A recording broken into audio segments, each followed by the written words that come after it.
بڑے بڑوں کے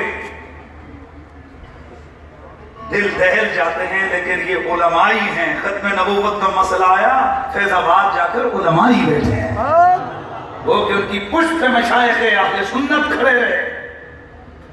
لیکن یہ مت سمجھئے کہ علماء اپنا حق ادا نہیں کر رہے، علماء تو کر رہے ہیں، لیکن آپ سوچیں کہ آپ جس پیر کو جا کر پیر بناتے ہو، اس کا تعلق کس کے ساتھ، اس کی حیثیت کیا ہے، کون ہے وہ؟ یہ جتنی شیطانی سرکاریں ہیں، روحانی سرکاریں یہ ہمارے اندر ہی نکلتی ہیں۔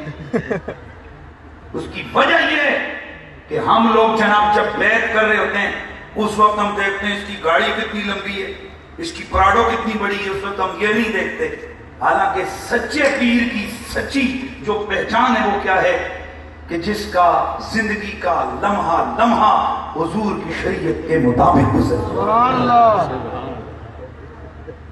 تو یہ شیطانی سرکاریں، روحانی سرکاریں، ان سے ہمارا کوئی تعلق نہیں ہے۔ ہمارے بزرگ تو نظارات کے بزرگوں لیٹوں کا ادب سکھاتے ہیں، چے جے کے جبریل، چے جے کے میکائیل، چے جے کے اسرافیل، اللہ کے جو مقدس نوری فرشتے ہیں، ان کا ادب ہم پہ کیا ہے؟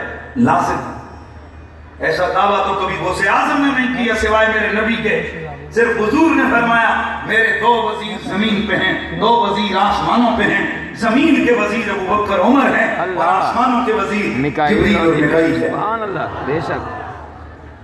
تو خیر میرا موضوع دوسرا ہے، میں ایک حدیث سناتا ہوں اور اس کے بعد میں ایک صحابی کی بات کر کے اجازت چاہتا ہوں۔ ویسے تو بہت زیادہ میٹیریل بھی ہے اور آپ کو پتہ ہے جب ہم کہتے کہ اتنے 100 حدیثیں تو اس کا یہ مطلب نہیں